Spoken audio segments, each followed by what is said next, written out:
So this would be for your spring irrigation startup. Okay. And first thing you want to do is, before you turn the water on, is make sure all the drain valves are closed up. Got a drain valve in the back right here, the red handle. Turn that perpendicular to the pipe is off, parallel to the pipe is on. Okay. This is a drain valve. We're closing it to make the system operational. So we're at perpendicular. Okay. And then go out to the front. Main lines just running through here. Nothing on the other side of the yard. Coming back. This is just a valve. Nothing to do here. It's just a valve for the front lawn.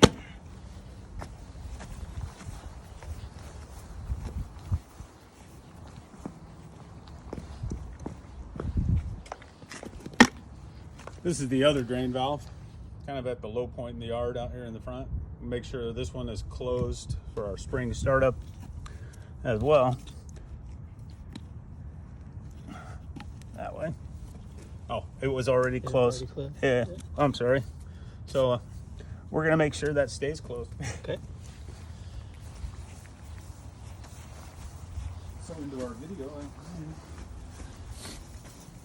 At that point in time, we have drain ports on the backflow device. You need a kind of a short-handled screwdriver. There's slots on the side here. And this is the most important one. If you don't drain any of the others, it's good to open the last one downstream here, because that'll drain out your main line. The others just drain parts of the backflow device, since water will not run back. It's got isolated sections in the backflow, and those three will drain that out. This last one is the one we want to. Might need to get a different tool.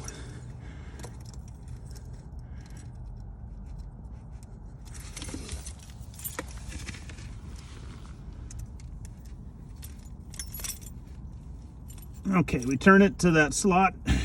It's perpendicular to the pipe, and then when we turn the water on, we'll make sure that that doesn't leak.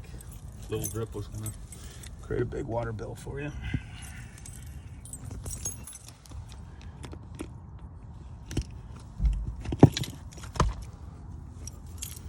Slowly open your drain valve, or shut-off valve, main shut-off, sorry. And just make sure we don't have any water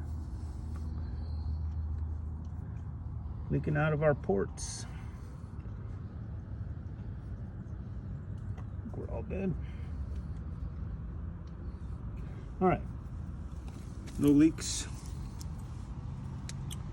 There's another cap hiding down here. Keep the bugs out is all those are for. They're not water type caps or anything. They just keep garbage out of the ports. When you did that third valve, how did you make it open? So what it is, and it's basically like those handles on the other drain valves. Right. There's a slot. You can use a short-handled slotted screwdriver, standard screwdriver. There's a slot here. You put the screwdriver in. So that slot is just like the handle on the other drain valves.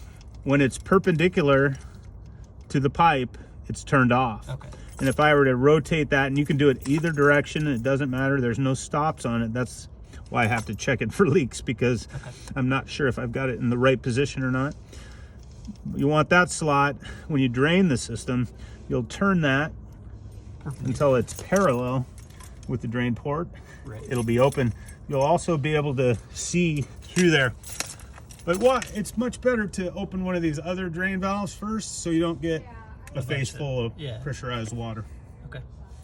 Let the pressure off at another one before you do that. But parallel to the line. Just like the handles. So just like these handles, if I were to close these, and these are just used for testing the device, it's perpendicular to the pipe or the valve. Right. But perpendicular to the line. And that means it's off. Parallel to the line. Parallel to the line.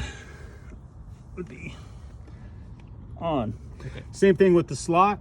When Right. it's perpendicular to this port, Right. it's off. When it's parallel to this port or valve, it's open. I'll remember it by the line, parallel to the line. Yeah. On. So the water's on. Okay.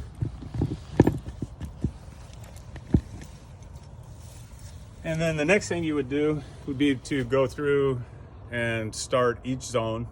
Make sure Look at it's it, on. see if there's any issues, Okay. leaks, broken sprinklers, water bubbling out of the ground.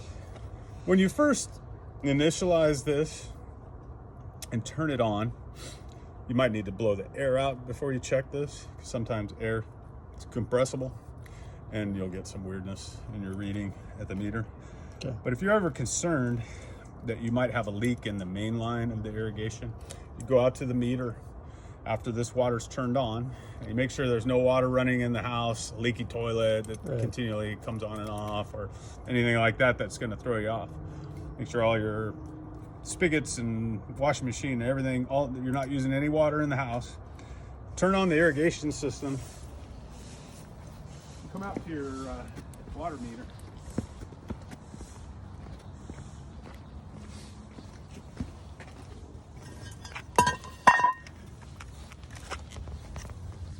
So this blue star here is the low flow indicator. This is in tenths of a cubic foot, but this will, the little blue dial, if that's moving at all, that means you have a little leak in the system. Okay. Even if you had just a drip at a faucet somewhere, the thing is gonna move Okay. real slowly, but you can almost sit here for just 10, 15 seconds. Look You at see any movement in the blue Okay. low flow indicator, means you might have a leak somewhere. Okay. And then just confirm that you don't have something else running somewhere. Right. But it's a good way to do a check if you think your water bill is too high. Yeah. Now, of course, if you turn a zone on, you're running water, you're going to see that thing spin like crazy. But it will check. It won't check the laterals, but it'll check your main line, which is under pressure 24/7. If you have a leak in that, that could really drive up your water bill. So it doesn't hurt to check that at the beginning of the season. Make sure. Usually, typically, if there's any damage, it's the stuff in the valve boxes or something above ground. Okay. It gets frozen. Then in the winter, come back out, do everything up there backwards, shut it all off, shut that off, shut the one in the back off. Well, you open the drains and turn Right. off the water. Right. Well, turn off Turn the off water first, Open the drain. Yeah. then open the Turn off the water up there. yeah. So you Open go the here drain first. Open turn the off. drain back. Exactly. Got it. Yeah. Okay. Reverse of what we just did. So. Okay. So I'll go and flush that, and then I'll winterize it again. Okay.